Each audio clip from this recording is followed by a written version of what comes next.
আলাইকুম এভরিওয়ান, কেমন আছেন সবাই? আজকে বিরিয়ানি রান্না করব। শুরু করে দিয়েছি অলরেডি। আলুটা একটু বড় বড় করেই কেটেছি, তাই আগেই আলুটা ভেজে তারপরে মাংসের মশলার সাথে কষিয়ে নিচ্ছি, যাতে এটা ভালো করে একটু সিদ্ধ হয়ে যায়। মাংসগুলো আগেই ভেজে নিয়েছিলাম।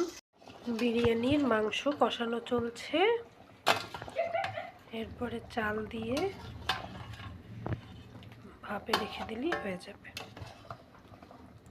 গরম গরম চিকেন বিরিয়ানি। মাংসটা আরেকটি পাত্রে ঢেলে রেখেছি। এবার পোলাওয়ের চালটা ভালো করে ভেজে নেব। পেঁয়াজ, তেল, তারপরে একটু গরম মশলা দিয়ে ভালো করে ভেজে নিচ্ছি চালটা, যাতে ঝুরঝুরা হয় বিরিয়ানি। আর চাল ভাজলে কিন্তু অনেক সুন্দর ঘ্রাণও বের হয়। চালের মধ্যে মাংস, আলু দিয়ে দিয়েছি। না, মাংস দেইনি, আলুটা আগে দিয়ে দিয়েছি। একটু শক্ত থাকলে এটা সেদ্ধ হয়ে যাবে তাড়াতাড়ি। মাংসটা আলাদা করে উঠিয়ে রেখেছি। এটা চালটা যখন ফুটে আসবে তখন দিয়ে দেব। চালের মধ্যে এখন মাংসগুলো দিয়ে দেব। এবার ভালো করে নেড়ে চেড়ে ভাপে দিয়ে রাখবো।